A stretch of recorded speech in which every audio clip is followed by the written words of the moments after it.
స్వామి, అంటే మీ దినచర్య అసలు ఎలా ఉంటుందండి? ఉదయం లేచిన దగ్గర నుంచి మీ ఆహార నియమాలు కానీ అసలు ఎలా ఉంటుంది? మేము పొద్దున్నే 3 గంటలకు లేస్తాం.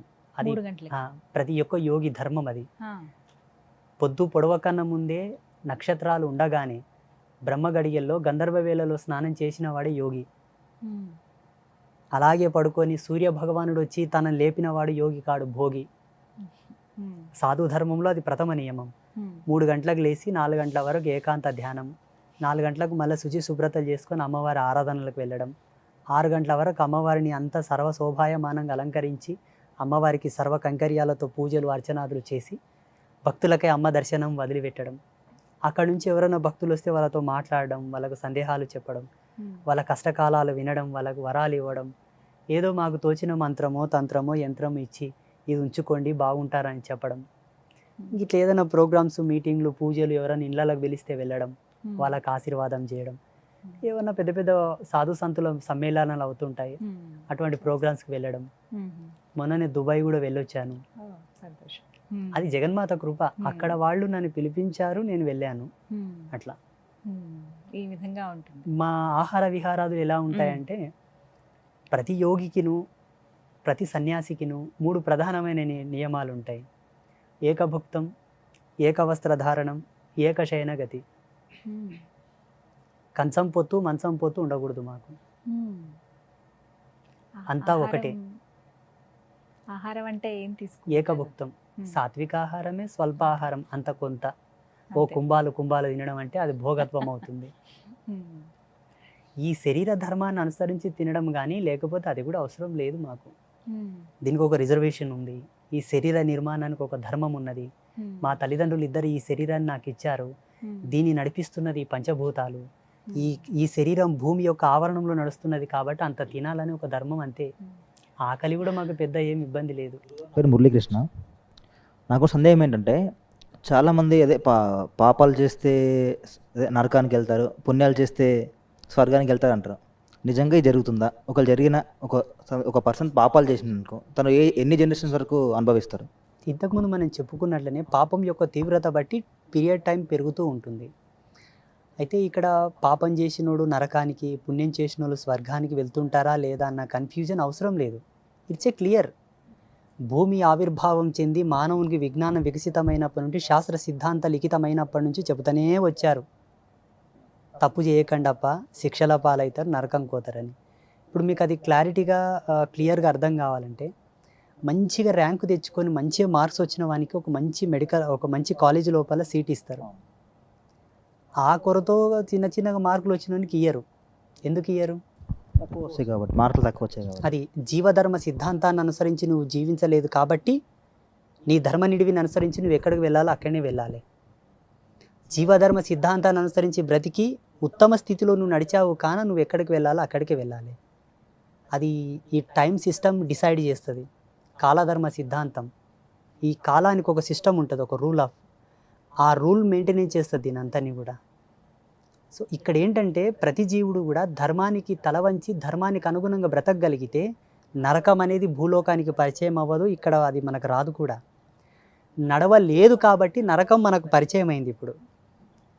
ఉదాహరణకి ఏ హత్యలు, ఏ నేరాలు, ఏ దొంగతనాలు చేయకుంటే జైలుతో ఆయనకి ఏ సంబంధం లేదు.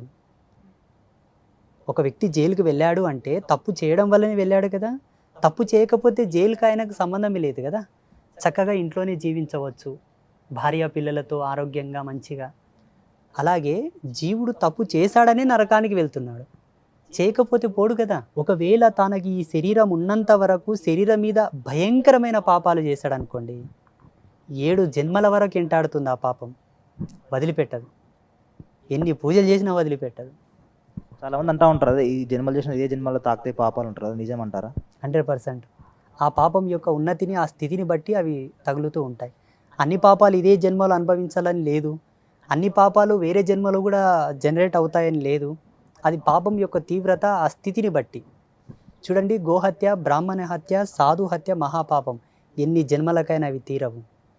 అట్ ద సేమ్ గో నింద, బ్రాహ్మణ నింద, సాధువు నింద, కన్న తల్లి నింద, తోబుట్టు అయిన చెల్లెలి నింద, ఈ 5 మందిని నిందించడం, తూలనాడడం, వ్యంగ్యంగా మాట్లాడడం, దురుసుగా ప్రవర్తించడం, వాళ్ళను కొట్టినా తిట్టినా ఏ వంకగా వాళ్ళతో అసభ్యకరంగా ప్రవర్తించినా అది ఈ జన్మలోనే తగులుతుంది. ఇవి ప్రమాణాలు. దైవనింద చేసిన, శివభక్తులను విష్ణు భక్తులను అవమానించినా కూడా వాళ్ళ పాటికి వాళ్ళు భక్తులు అయింటారండి. మీకేం పని వాళ్ళని నిందించడం, వాళ్ళని హేయంగా మాట్లాడడం, నింద చేయడం, అవి ఈ జన్మలోనే అనుభవించాలి. మరికొన్ని పాపాలు ఎలా ఉంటాయంటే ఈ జన్మకు ఈ స్థితికి ఆవరణం కాక ఉత్తర జన్మకు అవి బాగా నిలబడి ఉంటాయి, నోరు తెచ్చుకొని నిలబడి ఉంటాయి, పట్టుకోవడానికి రెడీగా ఉంటాయి. ఉత్తర జన్మ అంటే now you are the bachelor. పెళ్ళయిందా?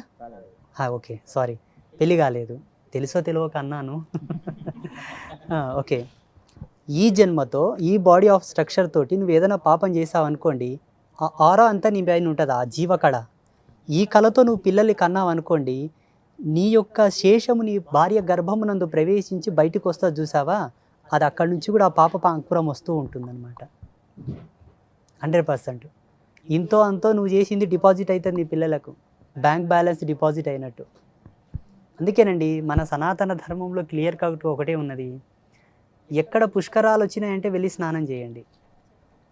ఏ నదికి పుష్కరాలు వచ్చినాయంటే వెళ్ళి స్నానం చేయండి. ఎక్కడ ఒక మహాయాగం జరుగుతుందంటే వెళ్ళి దర్శనం చేసుకోండి. ఎక్కడ సమీపంలో పుణ్యక్షేత్రం ఉందంటే వెళ్ళి దర్శనం చేసుకోండి.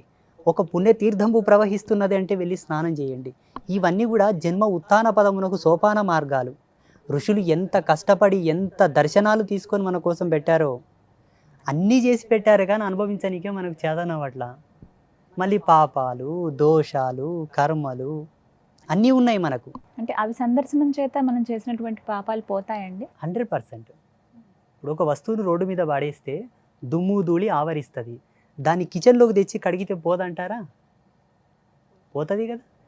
ప్రాణం లేని వస్తువే శుద్ధి అయ్యేటప్పుడు ఇన్ని జీవకళలతో నిర్మాణమైన ఈ దేహము, అందున్న భగవంతుడు, అతని కేంద్రకంగా నడిచే ఉచ్ఛ్వాస నిశ్వాసలు, ఇంతటి కుండలిని ప్రాయోపవేశము ఎలా శుద్ధి కాదు చెప్పండి?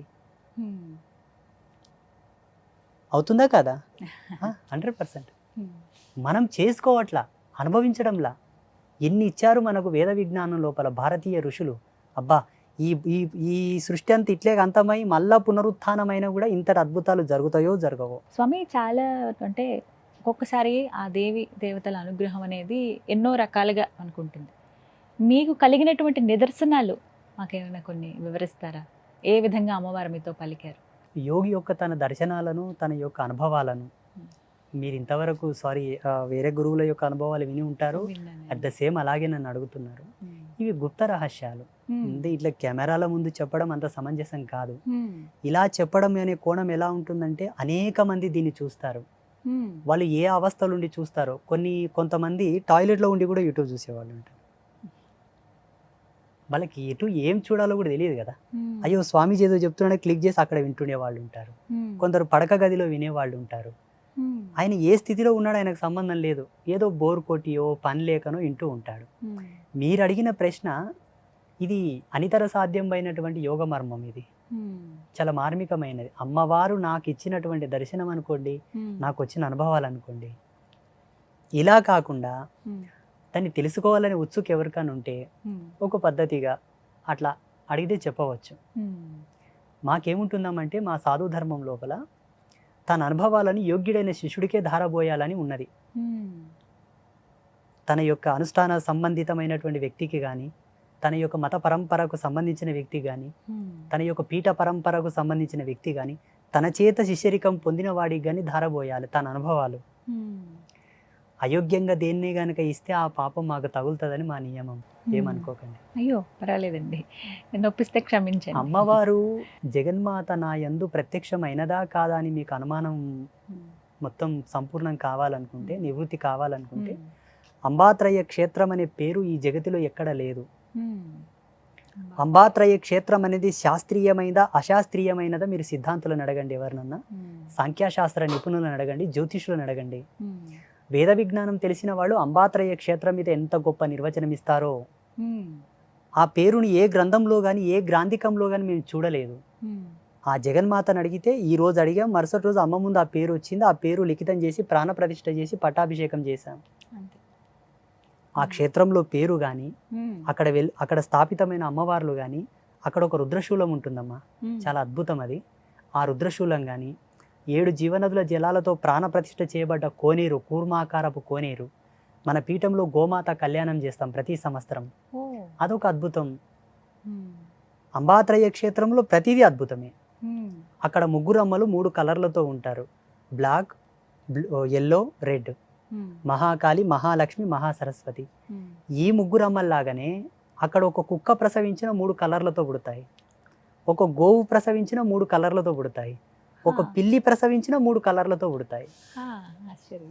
ఉమ్, జగన్మాత నేను ఇక్కడ ప్రత్యక్షంగా ఉన్నానని ఆ జీవరాశుల మీద ఆవరణమై చూపిస్తూ ఉన్నది. అది మాకు ప్రత్యక్షమైనటువంటి దర్శనం. చాలా సంతోషం. మీరు ఈ మాట చెప్తున్న కొద్దీ ఇంకా చూడాలి, ఒకసారి రావాలి సత్యానికి అని అనిపిస్తోంది. ఖచ్చితంగా వస్తాం, వచ్చి ప్రేక్షకులు కూడా తెలియచేయాలి, చాలా మందికి తెలియాలి కూడా. చాలా సంతోషం. మిమ్మల్ని నొప్పిస్తే క్షమించండి ఆ ప్రశ్న అయ్యో అడిగి. అట్లేం లేదమ్మా, ఉమ్, చెప్పొచ్చు. అమ్మ ఆత్మదర్శనం ఎలా కలిగిందంటే 1 సంవత్సరం పాటు నేను ఉమ్. నిరాహార యోగంలో ఉన్నాను. ఆహా. అది ఎలా ఉన్నానో ఇప్పుడు ఊహించుకుంటే దడబుడుతుంది. సంవత్సరం. సంవత్సరం ఉమ్, దడబుట్టేస్తుంది ఇప్పుడు ఊహించుకుంటే. ఉమ్, మీరు ఇప్పుడు కొన్ని నీళ్ళు ఇచ్చారు, తాగాను. Hmm. అంతకుముందు ఒక కప్పు టీ తాగాను. ఆ, అప్పుడు ఎలా ఉన్నాను అంటే అదొక విధమైనటువంటి కసిలేండి. ఉమ్, ఇప్పుడు ఒక అమ్మాయి మీద వ్యామోహితుడై ఒక అమ్మాయి పిచ్చిలో ఉన్నవాడు ఏమి ఇచ్చినా పట్టించుకోడు. ఉమ్, సైకలాజికల్గా ఆయన అమ్మాయి మీద డిపెండ్ అయి ఉంటాడు కాబట్టి ప్రేమ. ఏమి ఇచ్చినా పట్టించుకోడు, ఎవరు ఏం మాట్లాడినా పట్టించుకోడు, తినడు, తాగడు, అలా ఏకాంతంగా ఉండడానికి ప్రయత్నం చేస్తుంటాడు. ఉమ్, ఆయన ఒక అమ్మాయి మీద సమ్మోహితుడైనట్లే నేను అమ్మవారి మీద సమ్మోహితుడనయ్యాను. ఉమ్, ఆ తల్లి మీద టోటల్ నా బాడీ, నా ఎనర్జీ, నా యొక్క థింకింగ్ అంతా కూడా ఆమె మీద విడిచిపెట్టాను కాబట్టి ఉమ్, ఆ మత్తులో ఉండగలిగానేమో అప్పుడు. ఉమ్, ఇప్పటికీ ఉంటాను, ఉమ్. పెద్ద విషయం కాదు. వ్యావహారికంగా ఉన్నాను కాబట్టి ఇప్పుడున్న ధర్మాన్ని అనుసరించి ఏదో అంత తీసుకుంటాను. ఉండాల్సి ఉంటుంది. అలా ఉన్నప్పుడు సరిగ్గా సంవత్సరానికి 365 రోజుల తర్వాత ఏ ముహూర్తానికైతే ధ్యానంలో ఉన్నానో సరిగ్గా అదే ముహూర్తానికి ఉమ్, ఒక అద్భుతమైన తేజస్సు నేను చూశాను. అదృష్టవంతులు. ఉమ్.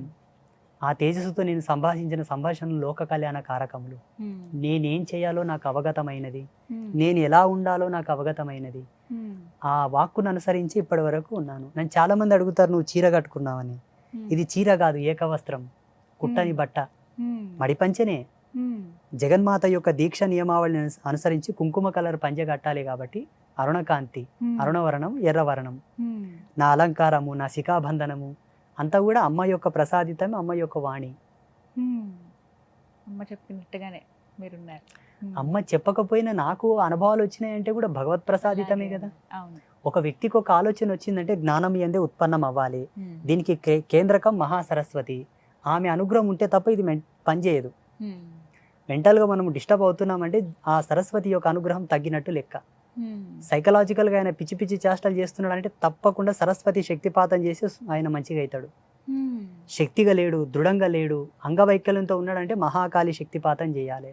ఉమ్, ధన సంపత్తులతో ఆయన కొంచెం ఇబ్బంది పడుతున్నాడంటే లక్ష్మీ శక్తిపాతం చేయాలి. ఉమ్, ఈ 3 సమృద్ధిగా మనకు అంబాత్రయ క్షేత్రంలో దొరుకుతాయి. ఉమ్.